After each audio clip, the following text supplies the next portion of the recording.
Hey y'all, Mike here from allamerican.org, and today I'm joined by Bill Amos, who is the founder and CEO of Northwest Alpine, an alpine clothing manufacturer that's all made right here in the USA. So, Bill, thanks for joining me today. Yeah, thank you for having me. Awesome. So, we've known about y'all for the last little while now, but for our readers and viewers who maybe are a little bit less familiar with Northwest Alpine and what y'all do you want to give a little bit of an overview of maybe your history as well as the history of the company and what y'all are all about? Yeah, absolutely. So we've had kind of a long journey here to get where we are now, but so I started the brand in 2010. So this is our 15th year, which is pretty crazy to think about. But I didn't start from like a manufacturing background or apparel background or even like a business background at all. My background is in education and that sort of stuff, but my real background is in climbing, which is how I got into Northwest Right. Alpine. So when I was in my 20s and all that, I spent a lot of time, most of my focus for my life was on climbing mountains and pretty much every form of climbing. So rock climbing, ice climbing, mixed climbing, alpinism, all that sort of stuff. So I was kind of obsessed with it at that point in my life, and kind of through that, I think we've got kind of like a traditional founder story. Like, didn't a lot of the apparel brands were shifting their technical apparel offerings, shrinking their technical apparel offerings in order to, even if they have a climbing heritage, that's not where the big market is. The big market is in Mhm. like outdoor lifestyle and that sort of stuff. So kind of seeing that and not being able to get the stuff that I really wanted to be able to go into the mountains and do what we were doing, which is like really stripped down, the kind of ethos is like speed is safety. Yep. So fast and light. So carrying, as little as you can, and part of that is carrying as little weight as you can in your clothes. So wanting to make things that were real, you know, basic, just had the things that you need and not what you didn't. So started kind of trying to figure out how to do that, and um, with no experience. I think like that's probably the key to me starting, was not having had any experience with any of this and just thinking, well, like how hard could it be, right? Like, you just get some fabric and sew stuff, and it's a little more complicated than that. So um I ended up getting hooked up with a woman in Portland. So part of to go back a little bit also, like I became during 2008, 2007, 2008, the financial crisis. I started Mhm. doing a lot of like my own research on, well, trying to understand what was happening and why and all that. And through through kind of that process, came to the conclusion that it's really important to have manufacturing in our country. And it by 2010 had largely left, and especially on the apparel side, some of the Yep. more labor intensive industries were really gone at that point. So part of my reasoning was, one, wanting to make technical apparel, and then two, wanting to do it here in the States and figure out how to do that. So um, Portland is obviously like a really big apparel town. You have Nike's headquarters there and Mhm. Adidas North America, and a ton of other brands. So there is kind of like a legacy manufacturing, small legacy manufacturing industry Yep. that's kind of surrounds that. So um, obviously there's a lot of designers and that sort of stuff there. So I ended up meeting a woman that had experience um, uh, in working for a women's athletic apparel brand, and she kind of helped me get started and introduced me. Somehow found this like tiny factory in Portland that was willing to work with us, and made, I think our first product was a pair of soft shell pants um, um, that we made, and I was like, okay, we'll make, they're willing to make 100 pairs of it, so of these, so we'll do that, and then try and sell them. If I can't sell them, then I'll just have client pants forever, and A go do limited something supply else. of climbing pants. Yeah, go do something else. So um it went pretty well. We ended up, I started in March of kind of working on this in March of 2010, and then we launched that first product, our Hmm. soft shell pant, in the fall, September of 2010. And I was kind of fortunate because I had a lot of friends that were, really good climbers. They ended up taking some of our initial stuff to do first ascents in Pakistan and Alaska and kind of all over the place. So we kind of had this like, you know, built-in way to get marketing exposure and Yeah, cred and all that sort of stuff. And very in nice. some ways it was easy because it was like it's like selling, I'm the customer. So it's Right. like You selling are the stuff to customer. You're yeah, really focusing on a super niche audience, which if you can get in with a lot of the folks that they are looking towards for gear recommendations or the folks that they follow on a regular basis, that makes a lot of sense. absolutely, absolutely. And this was like, 2010. There was it was when like more, it was less social media and more like forums and that sort of stuff. Right. Yeah. So we had like a really popular forum here in the Northwest called CascadeClimbers.com, and they were kind of integral in our start and everything. So um yeah, so that's kind of the origin. And then since then we've had like a really interesting journey, I think.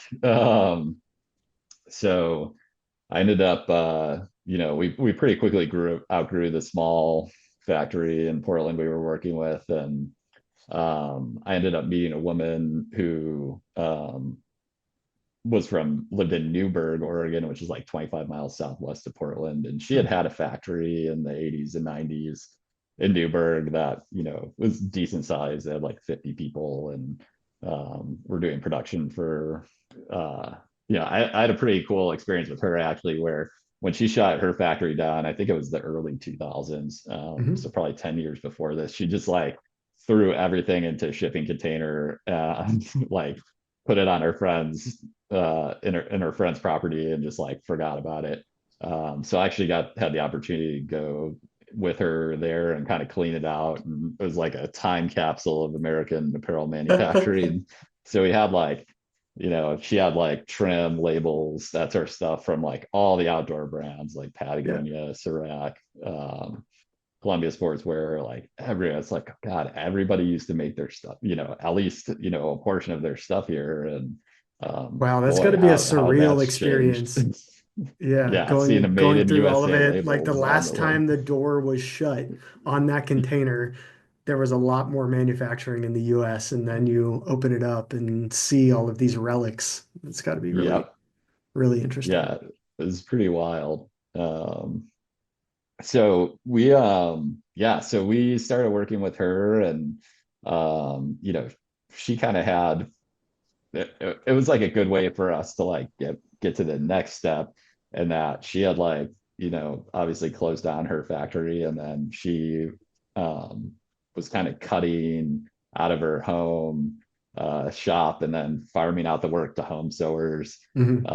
in the area. So that's how we were getting our production done for a while there. That was kind of like our second step. And, that worked for a little bit. But you can imagine you run into quality issues and consistency and, Sure. timing and all that sort of stuff. And just So scale kind in of, general too. It's like it's yeah, really tough to get past a certain point when you're farming out all of your sewing and knitting to home sewers, which is a great model for a lot of businesses, but it just doesn't make sense once you get to a certain point, I think. absolutely, absolutely. So this was probably like 2013. We ended up moving. We had a small office in Portland, and then ended up moving into a warehouse space in Newburgh Hmm. to be close to where the manufacturing was happening. And kind of had this idea that that she would kind of start a small factory. And she was older, so the idea was that she was going to start that, and then we would kind of take it over from her when she was ready. Yeah. And all that. So we would have like our own manufacturing. And then at the same time I was meeting all these people that were also looking for sewing, and weren't able to find it. So thought, well, maybe there's a business opportunity there where we can do contract manufacturing and then do our own production, make sure that we have our own production and all that. And so we were there for about probably 9 months and there wasn't much progress happening on the factory side. So I was like, all right, well, we're just going to start our own thing. So I ended up starting another company called Kachatna Apparel Manufacturing, um, to do just that. So to do Nice. contract manufacturing and then our own production. And that quickly grew into pretty much just doing contract manufacturing, because that's what was keeping the lights on. All of a sudden we had decent sized payroll and all that. So um, we ended up kind of, long story short, I don't want to drag it on too long, but we ended up meeting a woman who was starting a women's athletic brand called Fleo. Hmm. They're kind of in like the CrossFit, women's Olympic weightlifting market. And she's awesome. She like got in kind of on Instagram pretty early when you could build an organic following without, a lot of money. So this is probably like 20, let's see, like 2015, 20, wait, is that right? Yeah, yeah. Um, so I guess we officially started the factory in 2014. So yeah, 2015, 2016. And she just like, we started making 200 pairs of shorts a month for her, and I was just like, oh, this will be like a nice little, little business or whatever. And then Hmm. within a year, we were making like 12,000 pairs of shorts a Wow. month for her. So that was pretty fun. We were able to like really scale with her. And Hmm. it was really great because, you know, she was doing almost, or 100% direct to consumer. And, you know, our lead times were like 2 weeks or something like that. So she could Yeah. like really immediately respond to demand. And, uh, so we ended up kind of, being able to scale up with her and everything. And that was obviously taking up a lot of our capacity and time and all that. So we started in Newburgh with about, I think we started with 4 people sewing. Hmm. And then by the time we left Newburgh, we ended up, expanding and moving our cutting into another building. And by the time we left Newburgh, I think we had like 25 or 30 employees. And then 2018, we moved to Salem and ended up buying a 20,000 square foot building here in town. And that was, I guess, yeah, that was the end of 2018. Hmm. And then we're kind of still growing, working with other brands. Northwest Alpine's still alive. It's just kind of like the neglected stepchild company. Okay. So um, um let's see, and that, okay, so then the pandemic hits 2020. And that was an insane time. I think that was an insane time for most of the textile industry. Absolutely. So we had March of 2020, we had you know $250,000 worth of POs for April just canceled. And I think we had 50 employees at that point or something like that. And it was just like, oh shit, what are we going to do now? And then almost immediately we ended up getting, because our governor put a mask mandate in, Yep. for work and all that. So we ended up getting inquiries about masks and gowns. So we went from like this really scary March 2020 to having our best month from a net income perspective Hmm. ever in April of 2020, because we just turned and cranked and cranked and cranked Yep. thousands and thousands and thousands of masks. But ultimately, that was our downfall. So we ended up getting some hospital contracts and making reusable isolation gowns and all that sort of stuff. And really ramped up thinking that those contracts that were supposed to be longer term were going to be long term. And it was as soon as the imports came back, they dumped everybody that was making PPE here. So that was really, really rough. And we ended up, so now we have like all this new overhead and all that sort of stuff and not the Hmm. revenue to support it. So ended up at the same time there's like outdoor industry like really boomed and Definitely. during COVID, because no one could do anything except go outside. So then that started to bust also, and later in 2021. And I don't know, we hung on for like about a year after those contracts kind of went away, a little more, a year and a half, and end of 2022 decided that it wasn't viable anymore to continue, so shut the factory down. So that was unfortunate. It was a lot of my 9 years of my life and energy and all Yeah. that going into it, and then to have to shut down was pretty rough. But um, ended up taking me about a year to shut everything down and sell the equipment, sell the building, do all that sort of stuff. Hmm. And it was a rough year, but got through it. At the same time, we're also trying to like move our Northwest Alpine production to other manufacturers in the States Yep. and dealing with all that sort of stuff.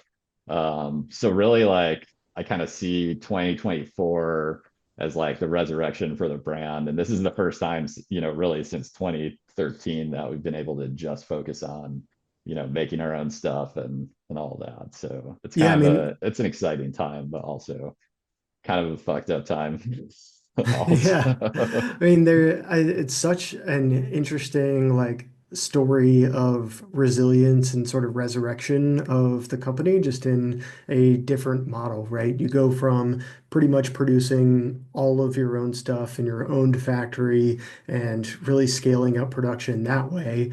And now having to close the doors on your company and then reinvent how you're doing all of your manufacturing to now where you've spread out a lot of the steps of the manufacturing process for each and every one of your pieces to a lot of different contract manufacturers and uh, material sourcers and stuff like that around the US. I think for our listeners and viewers, there one of the things that I super appreciate about Northwest Alpine is y'all are very transparent about the origin of the materials and the manufacturing process for every single piece of clothing that y'all offer in all of your gear. So for folks who haven't checked it out yet, go check out their product pages because I just absolutely love this origin tab that you have in your product description that literally is a list of every single location for every single part of the manufacturing process and a map, a sourcing map on those pages as well. So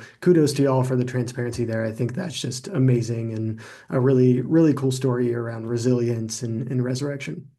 Thank you. Yeah. Yeah. That the kind of mapping project was Caleb Wallace, who's our, it's really me and him, the company, right? So we both do a lot, but that was kind of his idea to do that. And I think it's been really well well received. People definitely appreciate that. So yeah, I mean, we're trying to, educate people on what it means to make things here and why, and and how it's done. And a big part of why we want to believe in doing things here is kind of the sustainability and environmental story Mhm. also, right? Like I think Absolutely. my opinion is that there's you know, I mean, what was the, so there's like enough clothes on the planet to clothe the next like 6 generations of humans. Like Yeah, that's a massive market failure in the like, really is. the global apparel production system. That means that it's completely broken. Like if there's, and it's not like a It is. viable system for the planet and for people. And um, yeah, yeah, big market failure. And so how can we like, remedy that? And I think it's by making things here again. Like, you have all these that brands, especially in the outdoor industry, that are trying to like tell this sustainability story and all that sort of stuff, but it's just bullshit because you're trying to like Right. like from 7,000 miles away dictate like all of this stuff. And at the same time, like you don't want, we're creating all these externalities in Asia, like pollution and waste and all that sort of stuff. When you make things And here, you have to transportation as well. actually, oh yeah, absolutely. But when you make things here, you have to deal with that shit, right? Like you can't just dump your dyes in the river, like Right. because you just can't. Um, and so I think that like in order for there to be a, you know, that's what real sustainability is, being able to make stuff here and control the waste process and reduce the carbon emissions from transportation and all that sort of stuff. Yeah, I think so too. There's a lot of really cool companies that are also really working with a lot of recycled product and recycled fabric in some cool ways as well. And I think there's also some interesting business models too that can kind of help with sustainability and not making more than you need. So there are some apparel manufacturers out there that deploy a crowdsourcing model for certain styles. So, they'll say, hey, we need 200 pre-orders for this pair of jeans in order for us to actually start manufacturing. And then that way, they aren't doing anything that is super excess waste. And then when the style's gone, it's gone. And you get kind Yeah, of a pretty unique item and they move on to some different stuff. So, absolutely. Yeah. yeah, tons of ways to approach it, but definitely agree with you. It's a huge problem around the globe, and we can control things a lot better here in the US for sure. Yeah, and I think that, that overproduction piece is a huge problem because large overseas factories are pushing for more production and, Yep. there's like yeah, at the end of the day, you're just creating waste. And like the outdoor industry hasn't recovered at all from, the post-pandemic bust. And so you see discounts, like everything is discounted, everything's off price right now, 40, Yeah. 50% off, like big brands, it says like these business models are not going to be viable any longer. Like I think they're not viable now. This is like I the agree. kind of death row throws for them. They're going to try and like, wrench it, extract as much profit as they can out of the system before the whole thing collapses. So Yeah. I was actually just writing a little research report on this kind of tug between, I called it like Wall Street versus Main Street, where you yeah, have all of these public companies that are incentivized for short-term profit gains and investor return, which is, I guess, the point of being a public company is return on shareholder value, right? But yeah, you get all of these investors who are just so laser focused on those short-term profits that anything that they can do to cut cost, improve profitability, and basically just improve the balance sheet without even considering potentially the long-term implications of those decisions is really what drives their decision making on a daily basis. So I think there's a inherent issue in sort of the mental models that are associated with running a large corporation and that being at odds with American manufacturing and sustainability. absolutely. And that, financialization of the economy and this like uh this kind of deference to Wall Street by political class who who takes their money for the Yeah. political donations and whatever. Like it's been extremely good for a very small percentage of Americans and extremely bad for the rest of us. Yeah. And you see the middle class being gutted, the working class being gutted, and like our biggest employers now are Walmart, Home Depot, Target, like stocking Chinese made goods on shelves. Yeah. Great for profits, terrible for everything else. Yeah. Agreed. Well, let's get back to Northwest Alpine. What are some of the things that you're super excited about in y'all's lineup right now? What's kind of the future hold for your brand? Yeah, so a couple things. We've been working with this fiber called ultra high molecular weight polyethylene for Wow, say that five times. yeah, exactly. UHMWPE. Nice. Um, and basically like it's a fiber. There's trade names. Dyneema is one, and Spectre is the Yeah. other that you probably heard of. Um, but we kind of came out with the first waterproof breathable jacket made out of Dyneema fabrics in 2012, called the Eyebright. And that was, pretty popular. We had issues with it. But super light. It was like 4.8 ounces or something like that, and pretty tough for the weight. So we've been kind of working with that stuff for a long time, and we have kind of developed new base layers um, using blended fibers. So a lot of what you see in Dyneema are like wovens and that sort of stuff, and Mhm. backpacks and tents and all that. So what we've done is um, made blended yarns of UHMWP and polyester and UHMWP and nylon to make these base layer fabrics that are super strong. Cool. So just like really increases the tear strength and abrasion resistance of the pieces. And yeah, really psyched about those. So those are the Fortis collection Yeah, I was yarns about to say on that's our the Fortis website. product, right? Yeah. Awesome. So working on some new stuff in that realm. So pretty excited about that. Um, kind of one other thing we're working on now. We've always kind of had this like small military component to stuff that we've done. So mostly like kind of military mountaineering focused Hmm. stuff. So it's always been interesting to me because I like working with those guys, and a lot of them are just climbers like like us. They just have a job that requires them um, to use the stuff. So they need like really good gear, and so we've been developing some product for some of the cold weather military applications that I'm Very super cool. stoked about. So yeah, that's one direction, and then just really like you know I don't know. It's an interesting time. Like we kind of had this period in 2020 and 2021 where we like really made a push into specialty retail. So smaller outdoor stores. And that went well. And then it was like so you went from like this COVID and like scarcity stuff where no one could get any Hmm. products and supply chain was super screwed up to like a glut, right? Because everybody kept making stuff thinking that they were going to Right. keep selling it like it did during COVID. So after that, we saw our wholesale sales kind of tank around 2021, 2021, 2022. And so that's actually starting to recover and we're starting to kind of sell more into that. So trying to do more wholesale and um for me that's like kind of the ultimate thing because we're a local company making stuff here and those stores are small businesses and Yeah, like when you buy like a piece of apparel from one of these smaller shops as opposed to like REI or Dick's Sporting Goods or whatever, like you've kind of got this like double whammy of supporting like local brand, local store. absolutely. So your money is staying like right there in the economy, not Yeah.